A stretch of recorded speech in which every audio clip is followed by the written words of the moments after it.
After my son plotted to sell my house and cut me off, I unleashed a counterattack, an ultimatum that shocked them. They never saw the twist. The phone call came on a Tuesday morning while I was tending to my rose garden, the same garden my late wife Eleanor had planted 37 years ago. I should have known something was wrong when I heard David's voice. That careful tone he used when he was about to deliver news he knew would hurt me. Dad, we need to talk about your living situation. You're getting older and mom's been gone for 2 years now. Maybe it's time to consider something more manageable. I set down my pruning shears, feeling the familiar weight of loneliness settle over me like morning fog. At 74, I'd been living alone in our family home since Eleanor's passing, managing just fine despite what my son seemed to think. The house held 40 years of memories, from David's first steps in the kitchen to Eleanor's last Christmas morning, opening presents by the fireplace I'd built with my own hands. What exactly are you suggesting, son? I asked, though I already sensed where this conversation was heading. There's this wonderful assisted living facility called Sunset Manor. Very upscale, excellent care, activities for seniors. Sarah and I went to look at it yesterday, and we think it would be perfect for you. Sarah, my daughter-in-law, who'd never quite warmed to me, who'd spent 15 years making subtle comments about the house being too old, too big, too much work for someone my age. I'd always bitten my tongue for David's sake, but now it seemed her influence had finally won. I appreciate your concern, but I'm perfectly capable of taking care of myself and this house. This is my home, David. Your mother and I built our life here. But Dad, be realistic. You're 74. What if something happens? What if you fall and no one finds you for days? We worry about you constantly. The conversation continued for another 20 minutes, with David presenting what sounded like a carefully rehearsed argument. He'd done his research, talked to financial advisors, even consulted with a real estate agent about the house's current market value. $850,000, he mentioned casually, as if the number meant nothing more than the price of groceries. After I hung up, I sat in Eleanor's favorite chair by the window, watching the afternoon light filter through the lace curtains she'd sewn by hand. The house felt different somehow, as if David's words had changed the very air inside these walls. For the first time since Eleanor's death, I truly felt old. Over the next few weeks, the pressure intensified. David and Sarah visited twice, each time bringing brochures for Sunset Manor, highlighting the amenities, the medical staff on site, the social activities that would keep me busy and engaged. They painted a picture of golden years, filled with new friendships and worry-free living, all while carefully avoiding any mention of what would happen to the house. But I wasn't born yesterday, and 45 years in construction had taught me to read between the lines. During one particularly tense dinner at their house, I overheard a phone conversation between Sarah and her sister that made everything crystal clear. Once we get him settled at Sunset Manor, we can put the house on the market immediately. David thinks we should list it at $850, but I say we price it to move fast. $900,000, take the first decent offer. With the money from the sale, we can finally buy that lake house we've been looking at. The betrayal hit me like a physical blow. They weren't concerned about my welfare or my safety. They saw dollar signs where I saw home, investment opportunity where I saw irreplaceable memories. My son, the boy I taught to ride a bike in our driveway, was planning to sell my life out from under me. That night, I lay awake staring at the ceiling, listening to the familiar creaks and settling sounds of the house around me. 40 years of mortgage payments, 40 years of repairs and improvements, 40 years of love poured into every room.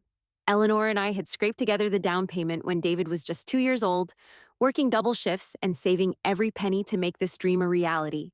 I remembered the day we'd closed on the property, how Eleanor had cried when she turned the key for the first time. We'd furnished it piece by piece, painting each room together, planning every detail with the careful attention of people who knew they were building something permanent. This wasn't just a house to us. It was the foundation of our family, the place where we'd raised our son, and created a lifetime of precious memories. But David saw none of that now. To him, it was simply an asset to be liquidated, a means to fund his own dreams, while warehousing his inconvenient father in a facility where he wouldn't have to worry about me anymore. The more I thought about it, the angrier I became. Not just angry, but determined. If they wanted to play games with my future, they were about to discover that this old man still had a few moves left. The next morning, I called my lawyer, Frank Morrison, who'd handled our family's legal affairs for 20 years. We'd served together on the church board, and I trusted him implicitly. Frank listened patiently as I explained the situation, His occasional, and I see telling me he understood the implications perfectly. Harold, he said when I'd finished, I hate to say this, but what you're describing is more common than you'd think. Adult children often assume they know what's best for their aging parents, especially when valuable assets are involved. But legally speaking, as long as you're of sound mind, which you clearly are, they can't force you to do anything. That's exactly what I wanted to hear. Frank, I need you to help me with something. Something that will ensure my son learns a valuable lesson about respect and assumptions. Over the next hour, we discussed my options. Frank explained the legal protections available to me, the steps I could take to secure my property and my future. By the time I left his office, I had a plan that would teach David and Sarah exactly who they were dealing with. They thought they were manipulating a helpless old man, but they were about to discover that Harold Mitchell had spent 74 years learning how to take care of himself. The beauty of my plan was its simplicity. David and Sarah assumed I was technologically helpless, that I couldn't navigate modern banking or legal procedures without their assistance. They'd made the classic mistake of underestimating their opponent, and that overconfidence would be their downfall. That evening, David called again, his voice carrying that same patronizing tone that had become so familiar. Dad, Sarah, and I have been thinking, maybe we should schedule a tour of Sunset Manor for this weekend, just to look around, get a feel for the place. No pressure, just exploring options. I smiled, settling deeper into my recliner. That sounds like a wonderful idea, son. I'd love to see what you found for me. The relief in his voice was palpable. Really? That's great, Dad. I think you're going to love it there. The people are so friendly and the facilities are top-notch. You'll have your own apartment, but with all the services you need right there. As he described the amenities and advantages of assisted living, I found myself oddly calm. For weeks, these conversations had filled me with dread and anger. Now, knowing what I knew and having set my own plan in motion, I felt something I hadn't experienced in months: control. For the first time since Eleanor's death, I was the one making decisions about my future. After we hung up, I walked through my house slowly, room by room, seeing it with new eyes. Tomorrow, I would begin implementing the plan Frank and I had devised. By the time David and Sarah realized what was happening, it would be far too late to stop me. They wanted to treat me like a helpless old man who could be managed and manipulated. They were about to learn just how wrong they were. The irony wasn't lost on me. They thought they were so clever, so strategic in their approach. But they'd forgotten one crucial detail about Harold Mitchell. I hadn't survived the Korean War, built a successful construction business from nothing, and raised a family through 40 years of marriage by being passive or easily fooled. Some lessons, I realized, could only be learned the hard way. And David was about to get the education of his lifetime. The following Saturday arrived gray and drizzling, typical Pacific Northwest weather that Eleanor used to say matched her moods during difficult times. I dressed carefully in my best suit, the navy one she'd helped me pick out for David's wedding 12 years ago, and waited by the front window for their arrival. At exactly 10 o'clock, David's silver sedan pulled into the driveway. I watched through the lace curtains as he and Sarah sat in the car for a moment, no doubt rehearsing their strategy for this visit. Sarah was checking her makeup in the visor mirror, while David scrolled through what looked like notes on his phone. They had this all planned out, every word calculated to guide me toward their predetermined conclusion. When I opened the door, their smiles were so bright they could have powered the whole neighborhood. Sarah even hugged me, something she hadn't done since Eleanor's funeral, and I caught a whiff of that expensive perfume she always wore, the kind that probably cost more than my monthly grocery budget. "You look wonderful, Dad," David said, straightening his tie. "Ready for our little adventure?" Little adventure, as if we were going to the zoo instead of touring the place where he wanted to warehouse me for the rest of my days. The drive to Sunset Manor took 25 minutes through the winding roads that led to the newer part of town, where everything looked freshly painted and carefully landscaped. Sarah kept up a steady stream of cheerful chatter about the weather, the fall colors, anything to fill the silence that might give me time to think too deeply about what we were doing. Sunset Manor sat on a hill overlooking the valley, a sprawling complex of connected buildings designed to look residential rather than institutional. The architecture was pleasant enough, all warm brick and large windows, with manicured gardens that probably required a full-time crew to maintain. I had to admit, it looked nothing like the nursing homes I'd imagined. A woman named Patricia greeted us in the lobby, her professional smile as polished as her appearance. She was probably 50, with graying hair styled to suggest wisdom and trustworthiness, wearing a burgundy blazer that screamed administrative authority. Her handshake was firm, her eye contact direct, and her voice carried that practiced warmth of someone who'd given this tour hundreds of times. Mr. Mitchell, I'm so pleased to meet you. Your son has told me wonderful things about you. I understand you're considering joining our community here at Sunset Manor. Just exploring options, I replied, noting how David's shoulders relaxed at my cooperative tone, taking my time to make an informed decision. Of course, of course. That's exactly the right approach. Patricia gestured toward a seating area decorated with leather furniture and fresh flowers. Why don't we start with a little overview of what makes Sunset Manor special? For the next hour, Patricia walked us through the facility with the skill of a seasoned salesperson. She showed us the dining room with its restaurant-quality kitchen, the fitness center with equipment designed for seniors, the library with floor-to-ceiling bookshelves and comfortable reading nooks. There was a movie theater, a craft room, even a small chapel for residents who wanted to worship without leaving the grounds. The apartments themselves were impressive, I had to admit. The model unit we toured featured a full kitchen, separate bedroom, and living area with large windows that offered views of the surrounding mountains. The bathroom was equipped with safety features that would have made Eleanor's final months much easier. Grab bars and a walk-in shower that eliminated the fear of falling. This particular unit would be perfect for you, Dad, Sarah said, running her hand along the granite countertop. Look at this kitchen. You could still cook for yourself whenever you wanted, but you'd also have the dining room downstairs when you don't feel like it.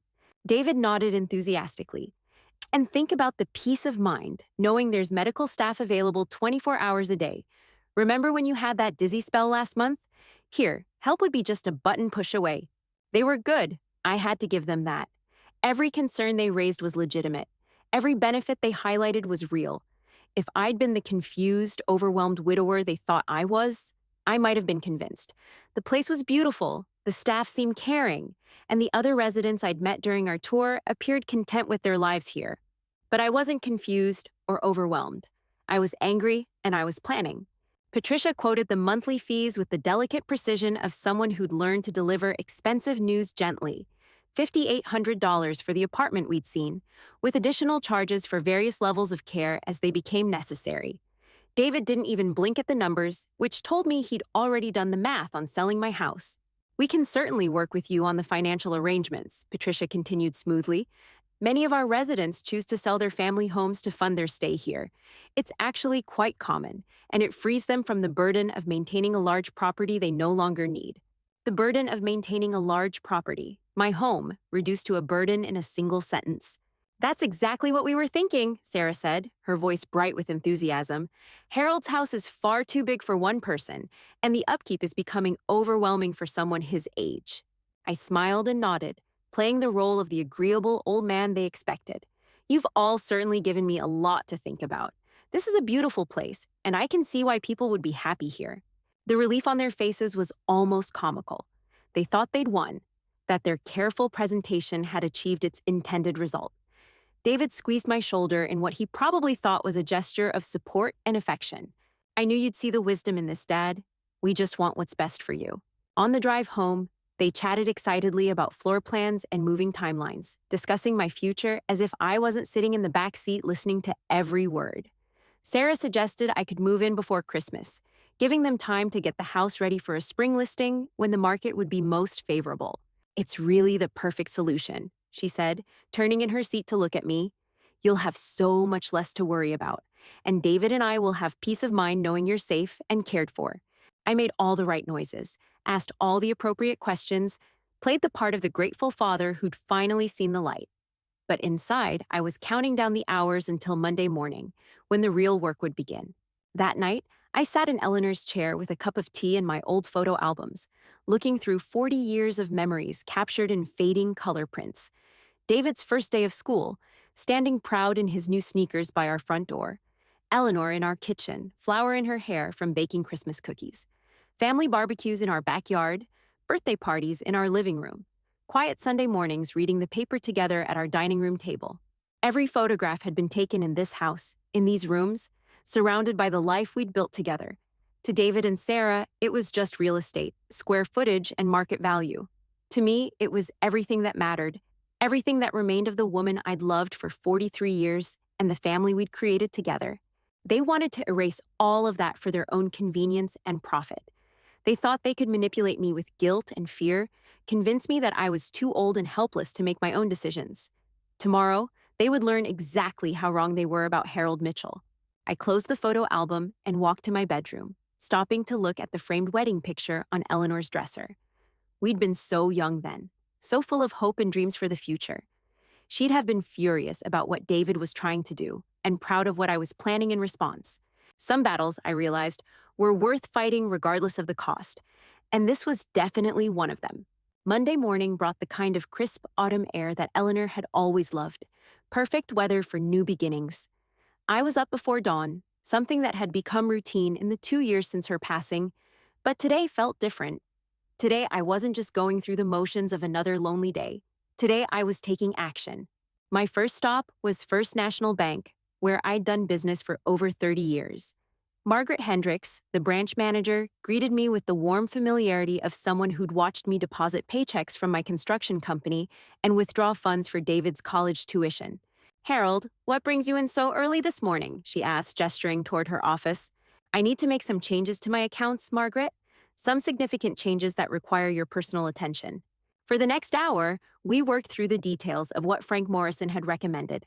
I consolidated my savings and checking into a new account, one that would require 2 signatures for any transaction over $500.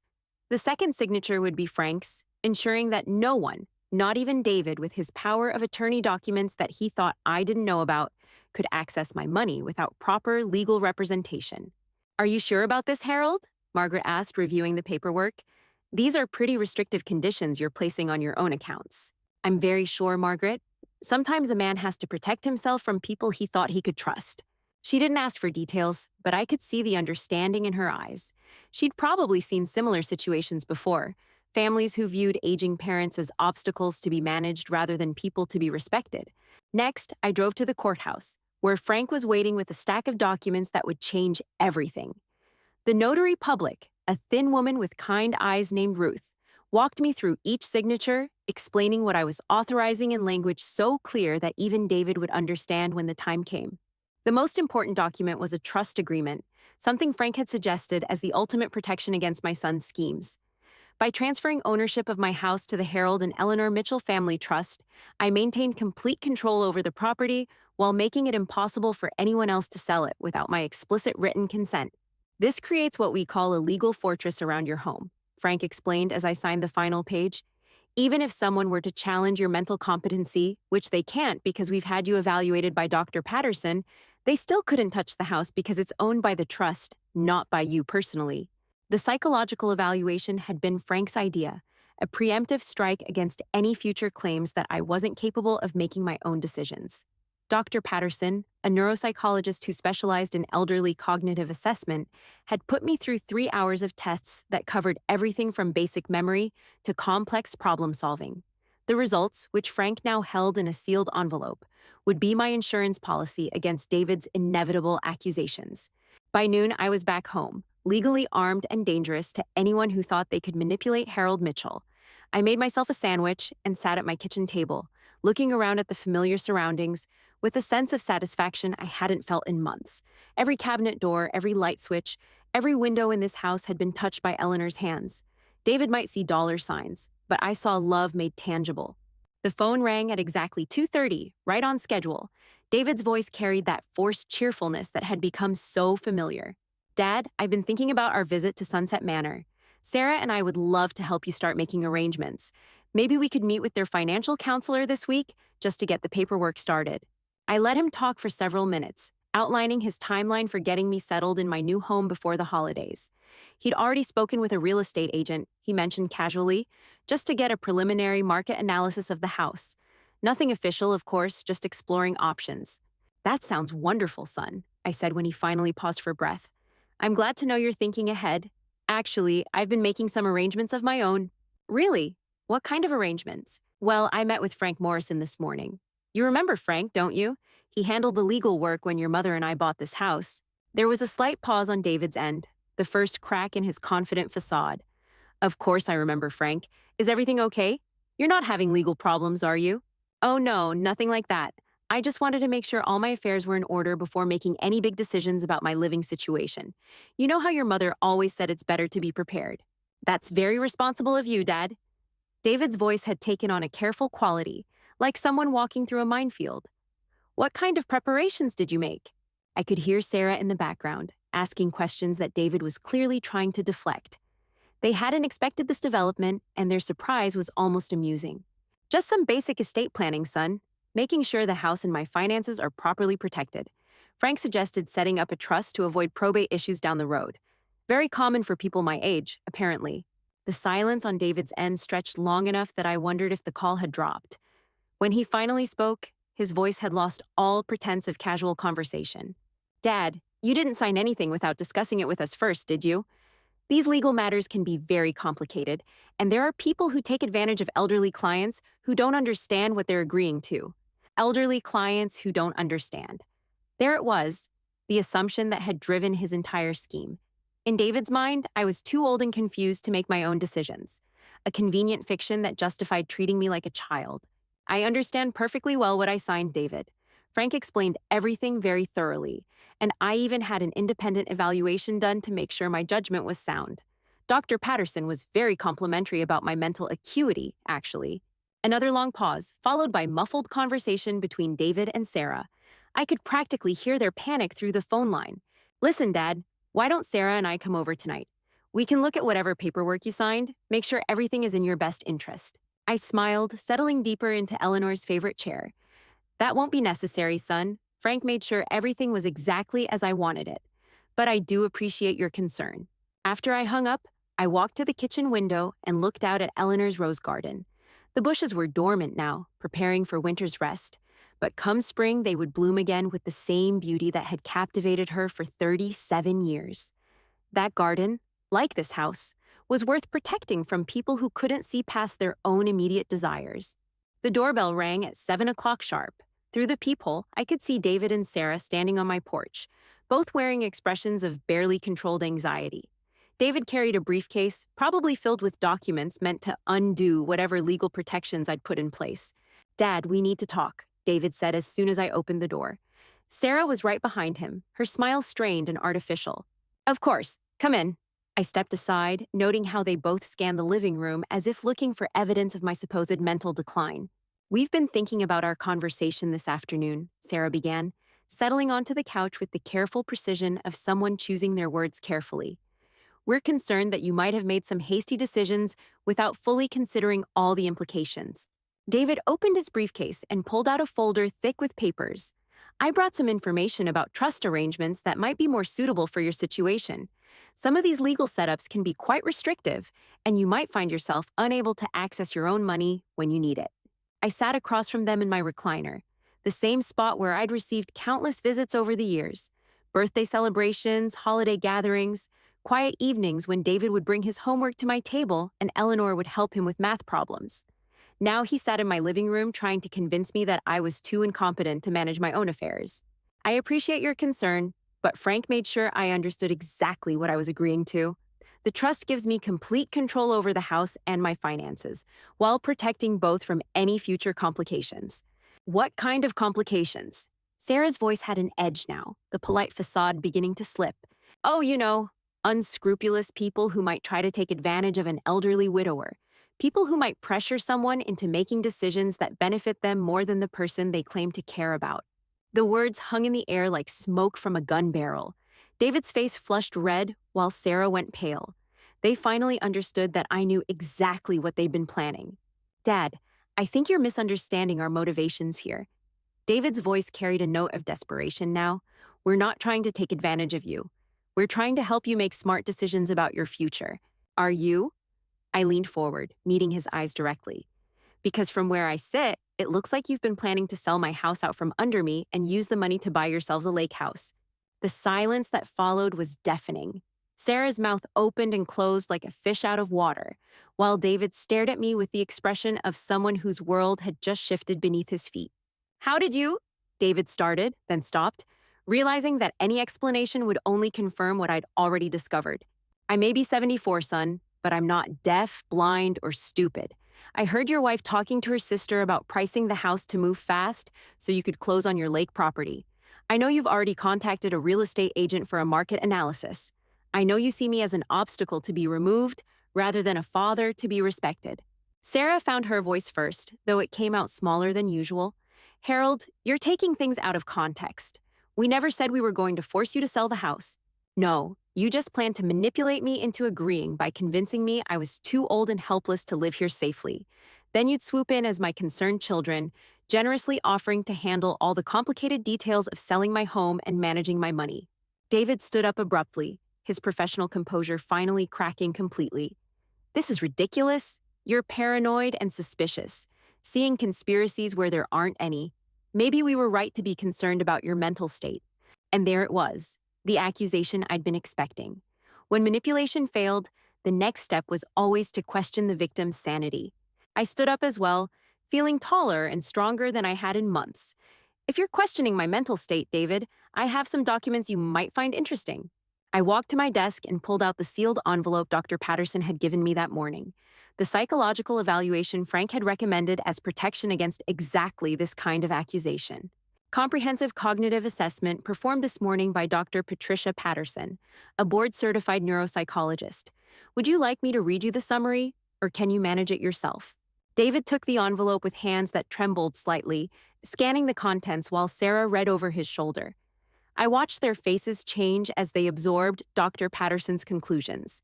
Mentally sharp, emotionally stable, fully capable of making independent decisions about his living situation and financial affairs. This doesn't change anything, Sarah said finally, though her voice lacked conviction.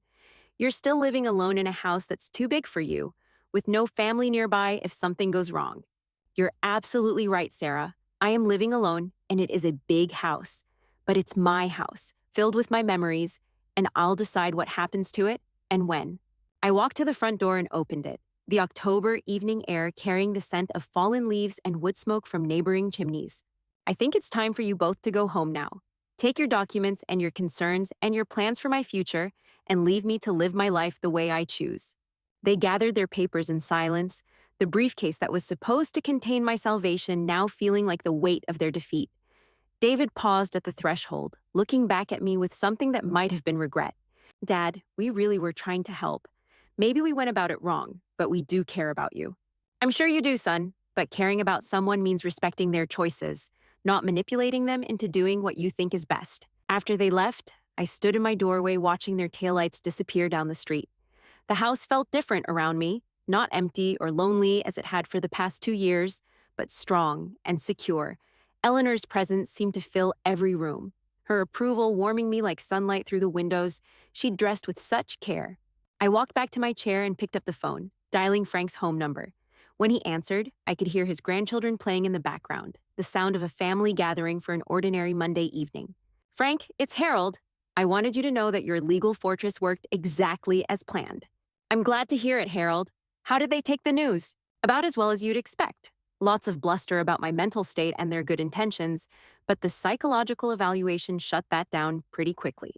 Frank chuckled softly. Amazing how concerned people become about your competency when they can't get what they want from you. What's your next move? I looked around my living room, at the family photos on Eleanor's piano, at the bookshelf filled with volumes we'd collected over 4 decades, at the fireplace where we'd spent countless winter evenings reading together. I'm going to live my life, Frank, in my own house, on my own terms, for as long as I'm able. And if David and Sarah can't respect that decision, then that's their loss, not mine. The battle was won, but I knew the war wasn't over. David and Sarah would regroup, probably consulting their own lawyers about ways to challenge the trust or my mental capacity. But I was ready for whatever came next. The scared, lonely widower they thought they were manipulating was gone, replaced by a man who remembered his own strength. Some lessons, I reflected, could only be learned through experience, and David was about to get an education in respecting his elders that would last him the rest of his life. 2 months passed in relative peace.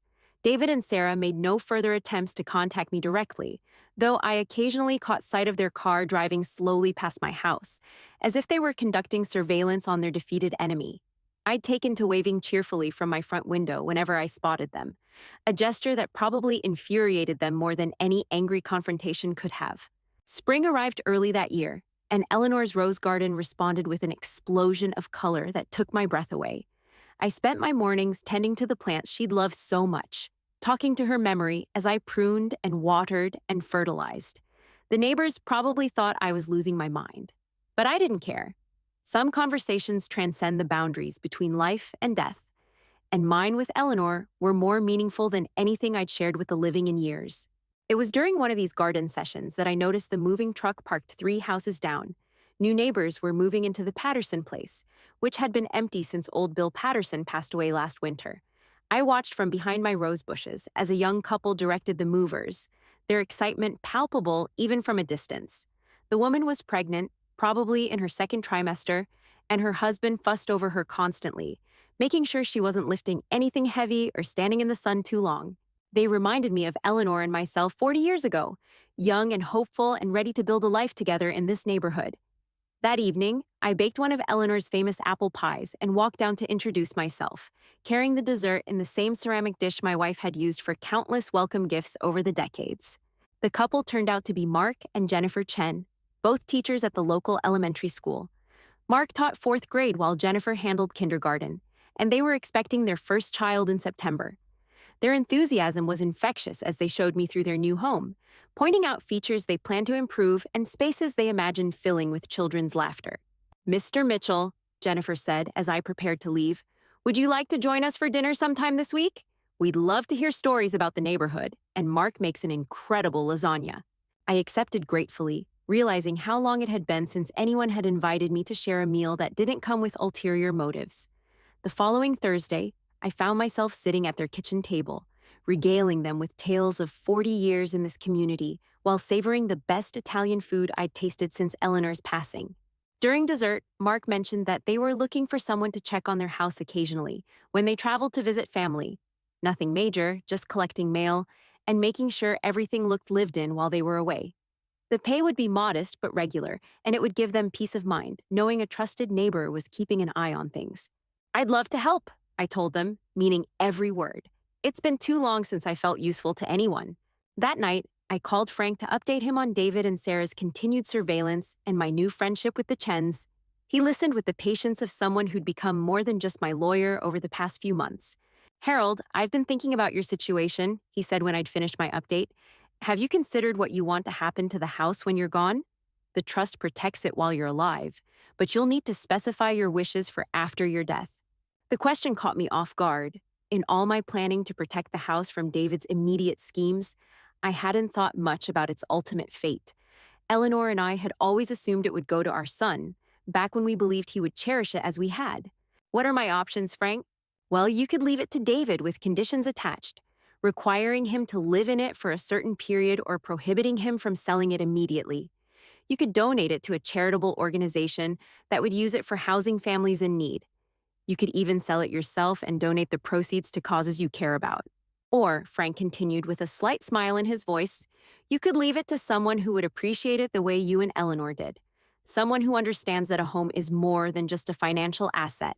I thought about Mark and Jennifer, about the way their eyes had lit up when they talked about raising their children in this neighborhood, about how they'd asked respectful questions about my garden and listened with genuine interest to my stories about the community's history, about how they'd invited me to dinner simply because they enjoyed my company, not because they wanted something from me.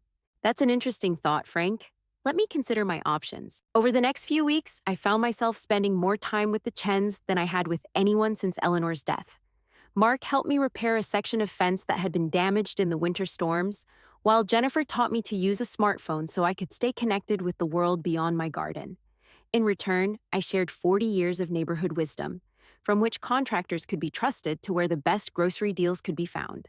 It was Jennifer who first noticed the car parked across from my house on Tuesday afternoons, the same silver sedan that belonged to David and Sarah. She mentioned it casually while we were planting vegetables in her backyard, but I could hear the concern in her voice. "Mr. Mitchell, is everything okay with your family? I've seen that car a few times, and the people inside seem to be watching your house." I explained the situation as diplomatically as possible, not wanting to burden her with the full extent of my son's betrayal. But Jennifer was perceptive, and she read between the lines with the skill of someone who'd spent years managing classroom dynamics. "That must be so difficult for you," she said softly. Family relationships can be complicated, especially when money is involved. Mark and I have seen similar situations with some of our students' grandparents, adult children who think they know what's best, but forget that their parents are still capable of making their own decisions. Her understanding meant more to me than she could have known. For months, I'd felt isolated by David's assumptions about my competency, as if his doubts had somehow infected my own self perception. Having someone young and intelligent treat me as an equal restored something I hadn't realized I'd lost. The next Tuesday, when David and Sarah's car appeared for its weekly surveillance, I was ready. I walked across the street with a plate of Jennifer's homemade cookies and tapped on their passenger window. Sarah nearly jumped out of her skin, while David's face cycled through surprise, embarrassment, and finally resignation. "Beautiful afternoon for a drive," I said cheerfully as Sarah reluctantly lowered the window. "Would you like some cookies? Jennifer made them fresh this morning." "Dad, what are you doing?" David's voice carried the strained patience of someone caught in an embarrassing situation. "I live here, son. The question is, what are you doing parked across from my house every Tuesday at 3 o'clock?" Sarah found her voice first, though it came out higher than usual. "We were just concerned about you, Harold, making sure you're managing okay on your own." "I'm managing wonderfully, thank you. In fact, I've made some lovely new friends in the neighborhood. The Chens, 3 houses down. Lovely young couple, both teachers. They've been helping me with various projects around the house." The mention of help from others seemed to agitate David more than anything else I could have said. His hands gripped the steering wheel tighter as he processed this information. "What kind of help?" he asked, suspicion coloring every word. "Oh, you know, Mark helped me fix that section of fence that's been bothering me for months. Jennifer taught me to use one of those smartphones so I can stay connected with the world. They even invite me for dinner occasionally. It's nice to feel useful again." I could see the wheels turning in David's head, probably wondering if these new friends posed some threat to his eventual inheritance. The irony wasn't lost on me, that his concern about my vulnerability to manipulation applied only when others were involved, not when he was the one doing the manipulating. "We should meet them," Sarah said suddenly. "These neighbors of yours. Make sure they're trustworthy people." I smiled broadly, as if this were the most wonderful suggestion I'd heard all day. "What a marvelous idea. I'll invite you all for dinner this weekend." Jennifer makes an incredible pot roast, and Mark has been wanting to hear more stories about the neighborhood's history.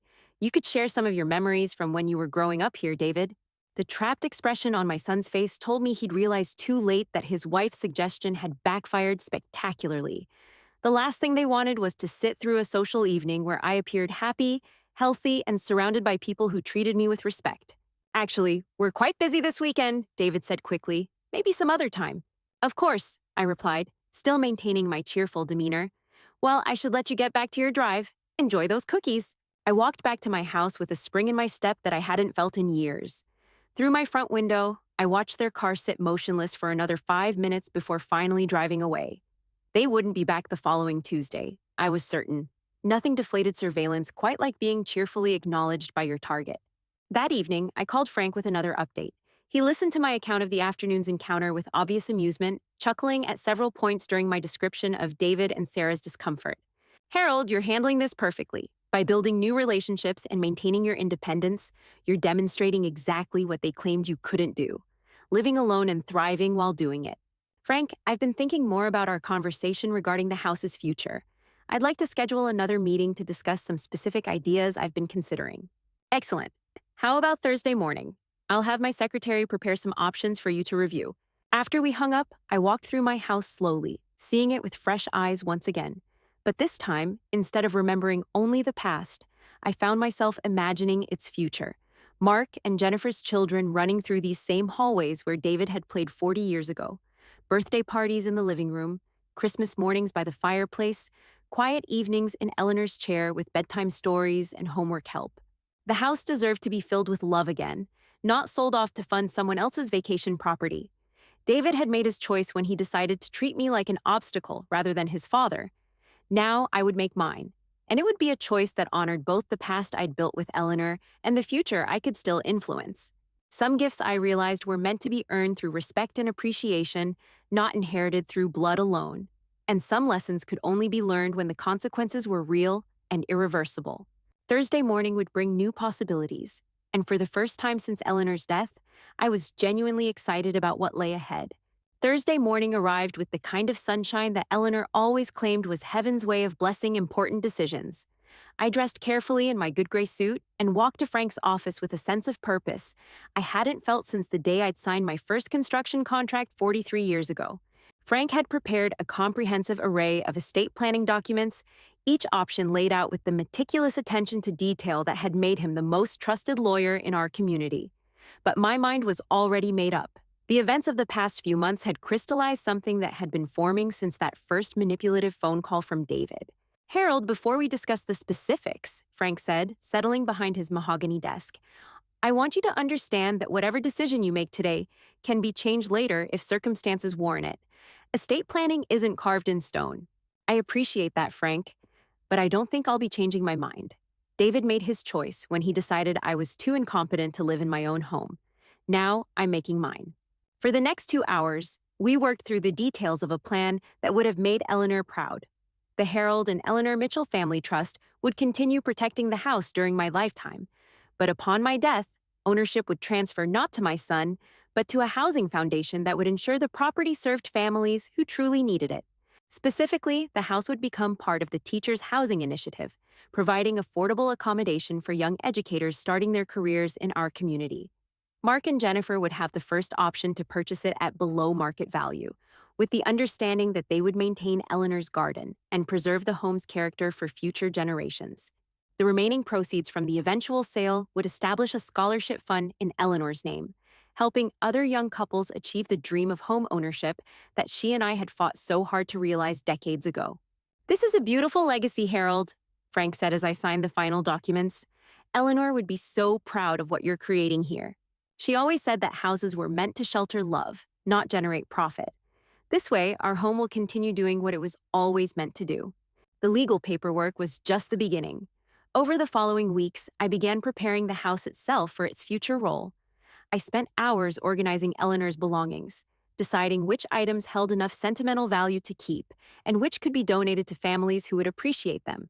Her china set went to the church auxiliary for their community dinners. Her extensive cookbook collection found a new home with Jennifer, who promised to try every recipe and think of Eleanor while she cooked. The quilts she'd sewn by hand were distributed among the elderly residents at Sunset Manor, providing comfort to people who understood their true value. But it was Eleanor's jewelry box that presented the most difficult decision.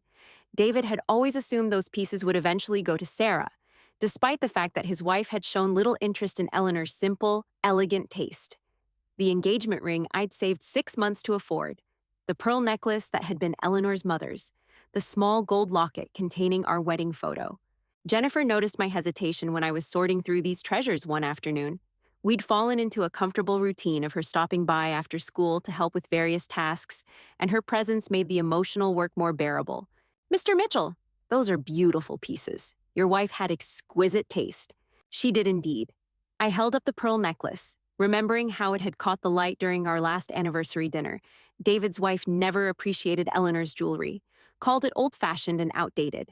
Jennifer's expression softened with understanding. Sometimes the most precious things aren't appreciated by the people we expect to value them. I made my decision in that moment. Jennifer, would you do me the honor of accepting these? Eleanor always said that jewelry should be worn by someone who understands its beauty, not locked away in a drawer gathering dust. Her eyes filled with tears as she realized what I was offering.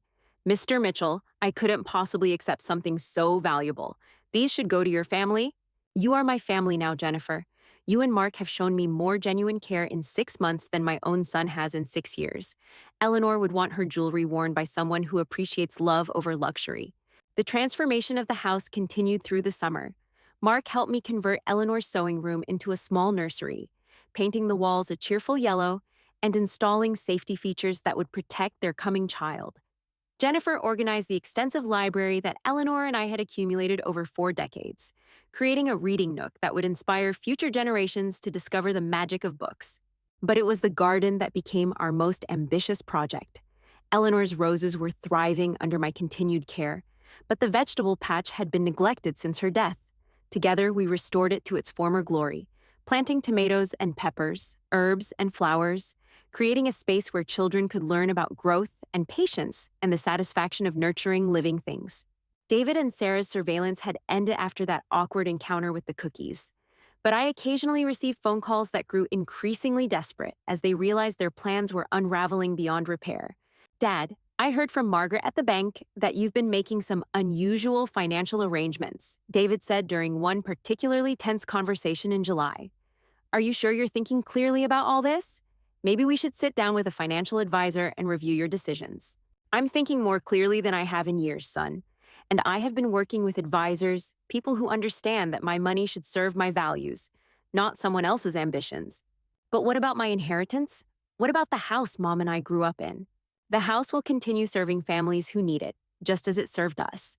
As for your inheritance, you made your choice when you decided I was incompetent to manage my own affairs. Actions have consequences, David. Something I apparently failed to teach you properly when you were young. The calls became less frequent after that, though I heard through neighborhood gossip that David and Sarah had consulted several attorneys about challenging my mental capacity or the validity of the trust. Each inquiry led to the same conclusion. Dr. Patterson's evaluation was ironclad, Frank's legal work was impeccable, and my rights as a property owner were absolute. By September, when Jennifer and Mark's son was born, the house had been completely transformed from a monument to past grief into a celebration of future possibilities. Little Thomas Chen filled the rooms with sounds that had been absent since David's childhood. Cries and laughter and the gentle murmur of parents discovering the overwhelming joy of new life. I became Uncle Harold to Thomas, spending my days helping with childcare while Mark and Jennifer returned to their teaching duties.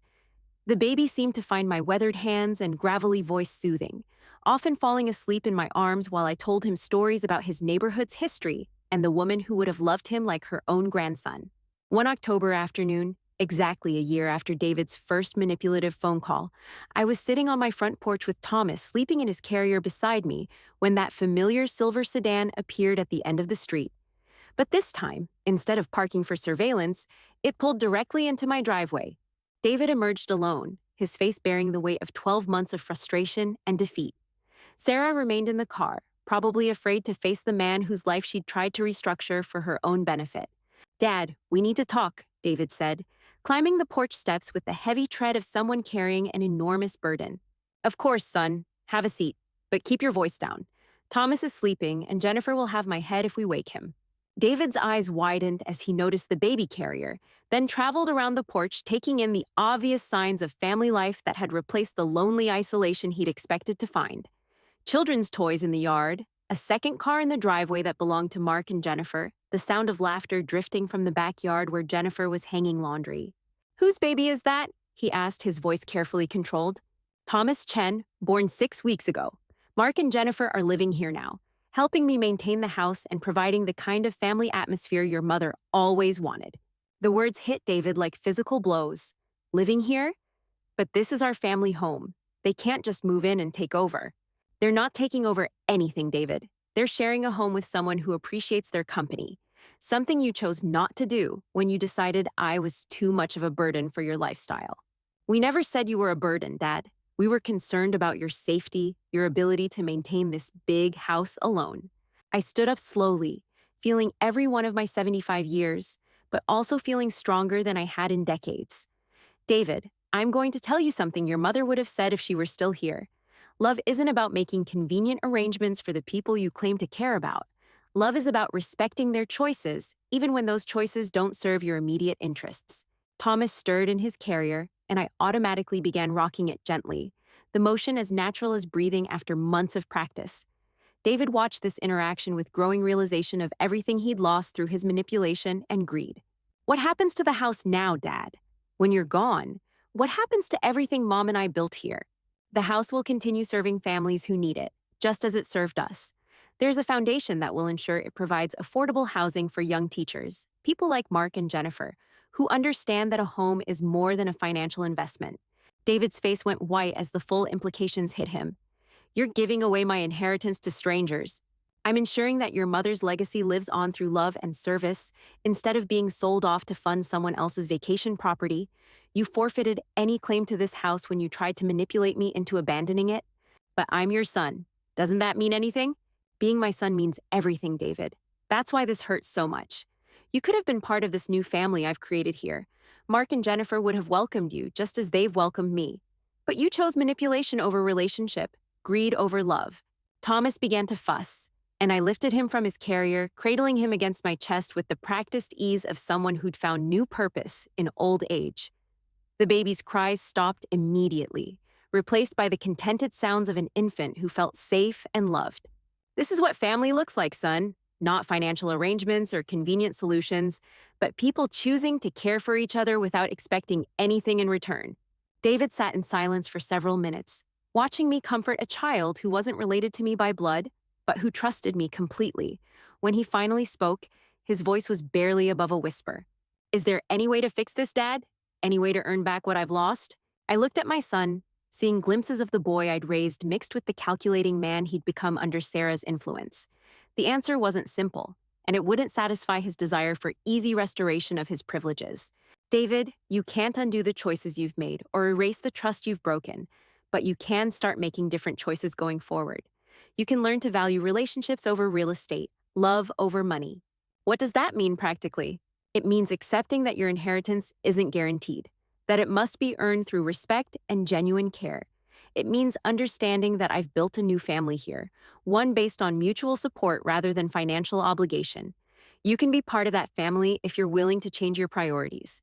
And if I'm not willing, then you'll continue living with the consequences of treating your father like a burden to be managed rather than a person to be loved. David left that afternoon without making any commitments, but something in his expression suggested that my words had penetrated deeper than his previous stubborn resistance. Whether he would act on that understanding remained to be seen, but I'd done my part in offering him a path back to genuine relationship. That evening, as Mark and Jennifer prepared dinner in the kitchen that had once echoed with my lonely footsteps, I sat in Eleanor's chair watching Thomas sleep in his bouncy seat. The house hummed with the sounds of family life, conversations about the day's events, plans for the weekend, the comfortable domestic rhythm that Eleanor and I had cherished for 40 years. Frank called as we were finishing dessert, his voice carrying news that brought a smile to my face. Harold, I thought you'd want to know that David and Sarah consulted with 3 different attorneys this week about challenging your estate planning. All 3 firms gave them the same advice. Your documentation is bulletproof, and any legal challenge would be both expensive and futile. I'm not surprised, Frank. You do excellent work. There's more. Apparently, Sarah became quite agitated during the final consultation, making some rather unflattering comments about your mental state and your new living arrangements. The attorney suggested that her attitude might actually work against them if they chose to proceed with any legal action. The irony was perfect. Sarah's own greed and contempt had become the strongest evidence of her unsuitability as someone who deserved to inherit Eleanor's legacy. Her inability to hide her true nature had sealed her fate more effectively than any legal strategy Frank could have devised. As I hung up the phone, Jennifer approached with Thomas in her arms. The baby was wide awake, studying my face with the intense curiosity of someone discovering the world, one person at a time. Mr. Mitchell, Mark and I have been talking, and we want you to know how grateful we are for everything you've done for us. Not just the house, but the way you've welcomed us into your family. You've given me far more than I've given you, Jennifer. You've given me purpose again and joy, and the chance to see this house filled with love once more. Thomas reached out with one tiny hand, grasping my finger with surprising strength. In that simple gesture, I saw the future Eleanor and I had dreamed of when we first walked through these empty rooms 41 years ago. Not the specific future we'd imagined, but something even better. A legacy of love that would outlast both our lives and continue blessing families for generations to come.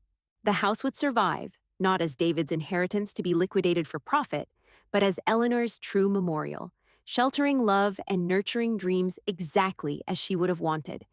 And I would spend my remaining years not as a burden to be managed, but as a grandfather figure to children who would grow up knowing that home meant more than square footage and market value. Some victories, I reflected as Thomas's eyes grew heavy with approaching sleep, were worth more than money could ever measure. And some lessons, no matter how painful, were exactly what ungrateful children needed to learn. David might never understand what he'd lost through his manipulation and greed, but Thomas would grow up in a house where love was the only currency that mattered. That seemed like justice enough for this old man who'd finally learned the difference between being used and being valued. The safe in my basement, forgotten by everyone including myself until this moment of perfect clarity, would remain my final secret, a testament to the fact that the most valuable things in life could never be stolen, sold, or inherited. They could only be earned through love, respect, and the patient daily choice to treat others as precious rather than profitable. If you like this story, please like this video, subscribe to the channel, and share your impressions of this story in the comments. To listen to the next story, click on the box on the left. Thank you for watching.